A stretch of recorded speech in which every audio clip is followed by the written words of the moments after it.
Tu es là, dans cette pièce familière baignée d'une lumière faussement douce. La conversation flotte, légère, mais quelque chose pèse dans l'air. Un mot, un regard, un silence à peine trop long. Et soudain, tu ressens ce froid. Une fissure invisible dans la porcelaine de votre confiance. Ce n'est pas ton imagination, c'est le début. Le premier murmure du protocole de la meilleure amie. Ce protocole n'est pas un complot conscient, ourdi dans l'ombre. C'est plus insidieux, c'est un mécanisme de survie psychologique. Son mécanisme de survie. Ta meilleure amie a besoin de contrôle. Elle a besoin d'être le soleil autour duquel tu orbites. Ton admiration est son oxygène, ton soutien, son trône. Mais la peur la ronge. La peur que tu changes, que tu grandisses, que tu n'aies plus besoin d'elle, la peur de devenir obsolète. Alors, le protocole s'active. Il a 2 phases, toujours les mêmes. Phase 1.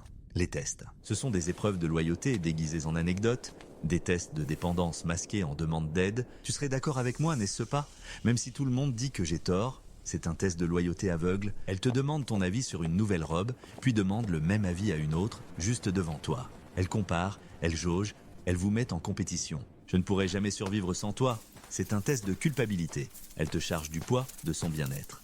Chaque test que tu passes renforce ses certitudes. Tu es fiable, tu es prévisible, tu es à elle, mais si tu échoues, si tu affirmes ton opinion, si tu fixes une limite, si tu montres un signe d'indépendance, le protocole entre dans sa 2e phase. Phase 2, la préparation de la remplaçante. Ce n'est jamais soudain, c'est une introduction lente et calculée. Une nouvelle collègue, une amie d'enfance retrouvée, une voisine. Tu la vois d'abord en périphérie, puis elle est invitée pour un café, puis pour une soirée. Les blagues que vous partagiez à 2, elles sont maintenant 3 à les rire.